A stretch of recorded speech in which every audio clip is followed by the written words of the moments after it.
रिंकी भालू घर की सफाई कर रही थी तो उसे एक तरफ कुछ गंदगी दिखाई पड़ी। वो उसे साफ करने ही जा रही थी कि उसे गोरी चिड़िया के बच्चों की आवाज सुनाई पड़ी। चींची चींची चींची। तो ये बात है, तो ये गंदगी इन चूजों की फैलाई हुई है। इस तरह तो ये बहुत गंदगी फैलाएंगे, मुझे सोने भी नहीं देंगे, सवेरे सवेरे चिल्लाएंगे और जगाएंगे।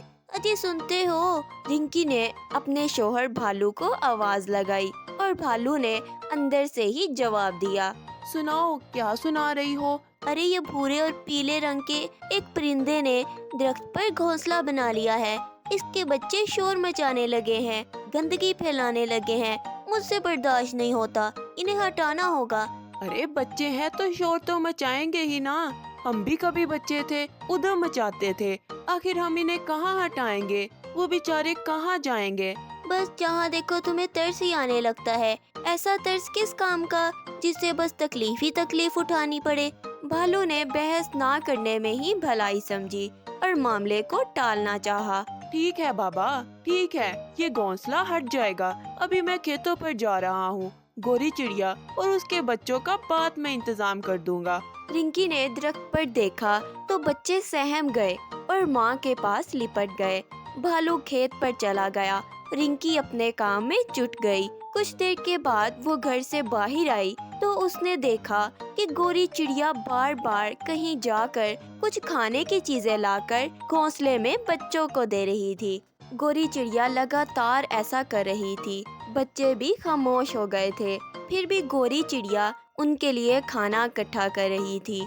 उसने कुछ फल लाकर भी अपने घोंसले में रख दिए। ये सब देखकर रिंकी का गुस्सा कम हो गया था। कुछ देर के बाद गोरी चिड़िया नीचे उतर आई और रिंकी के दरवाजे के पास रखे हुए बर्तन से पानी पीने लगी। उसी वक्त भालू आ गया। वो उसे रोकने ही जा रहा था तो रिंकी ने उसे मना कर दिया। अरे ये गोरी चिड़िया हमारा पानी जूठा कर रही है, मैं अभी इसे मारता हूँ। नहीं नहीं, इसे मत मारो। वो दिन भर काम करती है, बच्चों के लिए खाना इकट्ठा करती है, उसे प्यास लगी है, पानी पी लेने दो। भालू मन ही मन मुस्कुराया और रिंकी को देखने लगा। उस दिन तो तुम इसका घर उजाड़ने पर आमादा थी और आज इसकी तरफदारी कर रही हो। मुझे परेशानी हुई थी इसलिए मैंने कह दिया। बच्चे परेशान करते हैं तो गुस्सा आता है। 2 दिन बाद पानी बरसने लगा और बरसता ही रहा। रिंकी और भालू घर के बाहर भी नहीं निकल पा रहे थे। चारों तरफ पानी भर गया था। ये बरसात 2 दिन तक चलती रही। रिंकी और भालू को बहुत भूख लगी थी। मुझे बहुत भूख लगी है, घर में कुछ भी नहीं बचा है। इतने में रिंकी की नजर खिड़की के पास अंदर गिरे हुए फल पर पड़ी तो वो हैरान हो गई। उसने उस फल को उठा लिया और फिर उसने देखा कि गोरी चिड़िया अपनी चोंच में फल लेकर खिड़की पर बैठी हुई थी।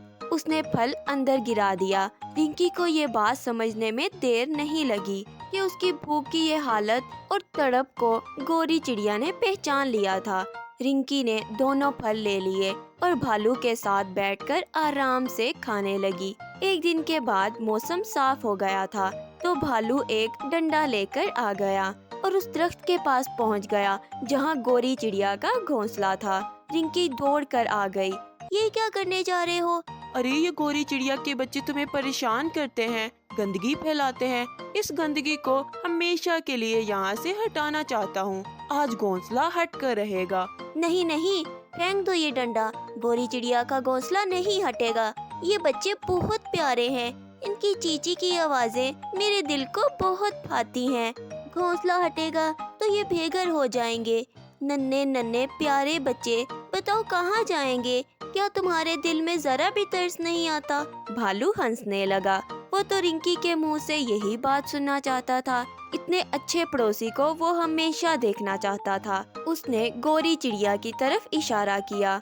गोरी चिड़िया उड़कर आ गई और भालू के सर पर बैठ गई। बस फिर क्या था, गोरी चिड़िया के बच्चे भी आकर भालू और रिंकी की पीठ पर बैठकर दोस्ती बढ़ाने लगे। गोरी चिड़िया और बच्चे भी बहुत खुश हो गए और भालू और रिंकी भी खुशी से झूमने लगे।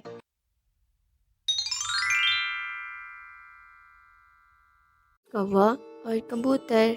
एक पुराने दरख्त पर एक कौवा रहता था। वो दिन भर काऊ काऊ करता, आलस करके बैठा रहता, चोरी करके अपना पेट भरता। उसका घोंसला भी कई जगह से टूटा हुआ था। उसके पास ही एक छोटा कबूतर रहता था। वो बड़ा मेहनती और नेक था। उसने अपने घोंसले को भी बहुत अच्छे तरीके से बना रखा था। वो हर परिंदे की मदद करता। कबूतर कौवे को हमेशा अच्छी राय ही देता था, पर कौवा कबूतर की बात सिर्फ सुन लेता था। कौवा भाई, आसमान में बादल इकट्ठे हो रहे हैं, बीच में तूफान का भी अंदेशा है। क्या तुमने अपने घोंसले के बारे में कुछ सोचा है? सही कह रहे हो भाई, सोच रहा हूँ 2-3 दिन में घोंसले की दुरुस्तगी होनी चाहिए। मौसम जैसा भी हो, उससे अपनी दोस्ती होनी चाहिए। कुछ देर बाद कौवे ने दरख्त पर इधर उधर नजर दौड़ाई और उसे घोंसले में अंडे दिखाई दिए। बस फिर क्या था, खाना चुराना और खाना। चूंच मार कर पकड़ लिया, मुफ्त का खाना चुरा लिया।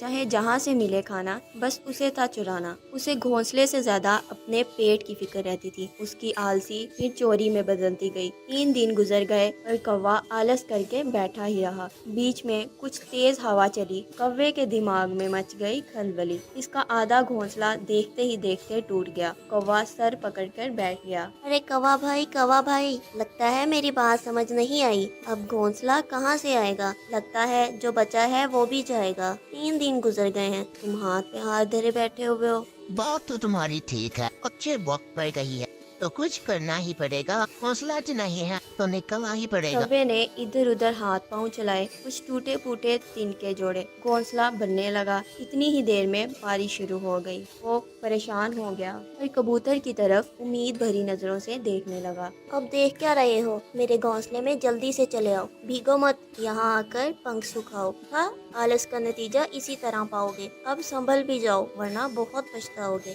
कौवा कूद कर कबूतर के शानदार घोंसले में आ गया। कुछ देर के बाद बारिश रुक गई। कबूतर ने अपना काम शुरू किया और देखते ही देखते एक छोटा सा प्यारा सा घोंसला बना दिया। कौवा फिर आलसी करके कबूतर के घोंसले में ही बैठा रह गया। फिर से बारिश शुरू हो गई। कौवा भाई, वक्त मिलेगा तो मैं तुम्हारे घोंसले को और भी बड़ा बना दूंगा। तुम्हें भी साथ काम करना पड़ेगा, वरना मैं अकेला क्या कर पाऊंगा। और तो सही कह रहे हो भाई। हमेशा सही सही कहने के बाद तुम्हारे हाथों में दही जम जाता है। सही है, बड़े बेशरम हो यार। ये भी सही है। तुम्हारा क्या होगा ये तुम जानो और तुम्हारा काम जाने। बरसात का मौसम था। आहिस्ता आहिस्ता बादल आसमान को छोड़कर कहीं और चले गए। गर्मी बढ़ी, सूखा पड़ गया और फसलें तबाह हो गईं। सूखे की वजह से सारे जानवर भी भूखे थे। परिंदों को दाना न मिला और उनके बच्चों का भी भूख से बुरा हाल होने लगा। कौवे ने अपनी आदत नहीं छोड़ी और चोरी करने से भी वो बाज नहीं आया। कबूतर से परिंदों का दर्द देखा न गया। वो उड़ते हुए तालाब में आया। ऐ अल्लाह, जंगल के सारे जानवर भूख से बेहाल हो रहे हैं। सब दाने दाने को मोहताज हैं। छोटे छोटे बच्चे जब रोते हैं तो दिल रोता है। मुझे अपने लिए कुछ नहीं चाहिए। अगर बच्चों की भूख मिटाई जा सके तो बड़ी मेहरबानी होगी। अचानक तालाब में से एक परी नमोदार हुई और वो कहती है, कबूतर, तुम बहुत नेक और ईमानदार हो। तुम इनाम के हकदार हो। यहाँ से जब जाओगे, जहाँ चोंच लगाओगे, ढेर सारे दाने पाओगे। जाकर सबका भला करो। ये सुनकर कबूतर उड़ गया। जंगल में जाकर उसने दरख्त के पास जमीन पर चोंच मारी। वहाँ से तरह तरह के दाने निकलने लगे। सारे परिंदे दाना खाकर अपनी चोंच में भरने लगे। कौवा जब खाने लगा तो उसकी चोंच ही नहीं खुली। वो हैरान और परेशान रह गया। वो रोने लगा और तड़पने लगा। ये तुम्हारे बुरे कामों का ही नतीजा है। चोरी और आलिस का यही अंजाम होता है। मैं तुम्हारी मुश्किल का हल तलाश करता हूँ। चोंच कैसे खुलेगी उसका हल भी ढूंढूंगा। इतना कहकर कबूतर ने अपनी चोंच कौवे की चोंच से मिला दी और कौवे की चोंच खुल गई। फिर वो खाना खाने लगा। कौवा भाई, पता नहीं, बस 1 मिनट रुक जाओ। मैं एक कसम खाऊं कि आज के बाद कभी चोरी और आलस नहीं करोगे। मैं कसम खाता हूँ, आज के बाद कभी भी चोरी और आलस नहीं करूँगा। मेहनत से अपना पेट भरूंगा। कबूतर भैया को अपना गुरु मानूंगा। Thanks for watching. Please subscribe to our channel.